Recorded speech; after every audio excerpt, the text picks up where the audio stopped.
اني ټایم کینسل کیدی شي دا خبرې کوي پوه کله چې دا خبرې د هر پښتون په خلی راشي نو تاسو به په سکون شي تاسو ته به ژوند ملو شي د ژوند کولو حق په درته ملو شي ګنې د ټټوانو په شان او د خرو په شان به موجود د چرګانو په شان ته دا نور د کیسې چې زه ونرم نن زه به یو خبره خوشاله شوم چې 14 اگست والا کیسې چې کم د ډېر خلکو جنډې نه ودی خدای لپاره ګل خانانو دا زبر بار راوځم په 14 اگست د کوڅه د زبر ګورم کو تاسو بیا د جنډې منډې مدرولي خبر لنی د سټوریانه مکه بد لګي نور خپل پښتنو ته وره چمن غمو کې چې مخکې د 15 کسانو جلو نن د 10 کسانو پنجابي بر په ټویټر کې لیکلي چې مونږ دا کم دیم بنور وجنو تاسو شمارې مونږ ورته جواب کولی چې مونږ خو حساب وکړو پاکستان نمبر راشي نو ته بیا تیار شه مړه په خپل خلکو غیرت وکې بس کې او کو بیا هم تاسو دا او یا پرسنټ خلک چې کم دي ګل خانان دي بس کې چې تو افغان شي اذان ته افغان وي نه افغان بشي ډیره مننه خوشاله اوسه وې دلته څوک په مزي کې غورو کې څوک مزي کې 110 نیو سل لس تپاسه سل ریډ ایریا دی په لاهور کې خو په هغه په جمعات کې ګډا کیږي هغه حلال ده او اسلامي ده دو قومي نظریه سره دو قومي اسلامي شعار مرغو دلته خلک زما پښتانه په جمعاتونو کې منځونه کول بمونه د ماکې پکې په کابل کې په اوسم کې زمونږ منځم کفر دی او دغه ګډام چې کم د اسلامي ده دا ولې دستاسو بے شعوری ده وی دا چا مزی لگی دلی سوک دلتا مزی کی غور کے لاشیں اٹھا رہا ہے کونو لاشوں نہ سوک چتی پختانو چتی وقت کا بس یہی سوال ہے دی وقت بس دغه سوال دی چې سوچ کې دا سوال وکي چې مونږ ولې لاشونو چتو مونږ ولې بیروزګار ګرځو مونږ ولې خفایو زمون په خور ولې امن نشته زمون خلک ولې د درد نه چغو باسي هغه بوډا هغه ویډیو ضرور وګوره چمن کې چې بچي مړ دو کمیس شلولې د جاړي هغه ماشوم خپل ګلالې پختون ماشوم تصویر ضرور وګوره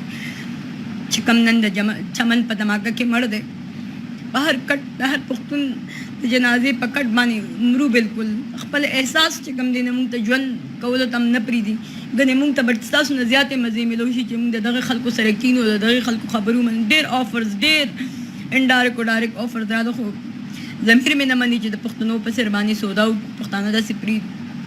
دغه ګلالي ماشوم تاسو خپل ماشوم نه ښکاري دغه پښتون ماشوم تاسو خپل ماشوم نه ښکاري دغه مشر چې کوم دی دغه بوډا چې کوم دی تاسو پښتون نه تاسو غیرت نه راوچتېږي چې په روډونو باندې په سړکونو باندې بمونو دماکي کېږي دغه خلک مري او دوی قرآن ته وګوره بس که لږ شرم وکړي لږ غیرت وکړي لږ پښتونولي وکړي نه تاسو اسلام پیژنئ او نه تاسو چې کوم دی انسانیت پیژنئ نه پښتونولي پیژنئ خش په درته غواړم دعا کوم چې تاسو کې زر ته زر شعور راشي او آئنده به چې کوم دی بین المللي یعنې انټرنیشنل پالیټکس باندې خبره کوم چې زه تاسو پوه کړم چې په تاسو باندې کم حالات را روان دي د خویندې چې ټولو باندې اف آی آر کي په پوره باندې احتجاج په دې تاسو له غیرت نه درځي درونه چې تاسو په اف آی آر کېږي تاسو ته لګي تاسو د ژوند غم کې په دې تاسو ته غیرت نه درځي په هیڅ خبره تاسو ته غیرت نه درځي نو بس بیا به مرې نو مونږ ته به افسوس ډېري کېدای شي مونږ بچ شو کېدای شي مونږ هم د ستاسو د بې شعورۍ د وجې د خورو لاندې شو خو دا ده چې خپل ځان کې څومره شعور زر راولئ دومره به تاسو د بې ځایه مرګونو د بې وخته مرګونو نه بچ شئ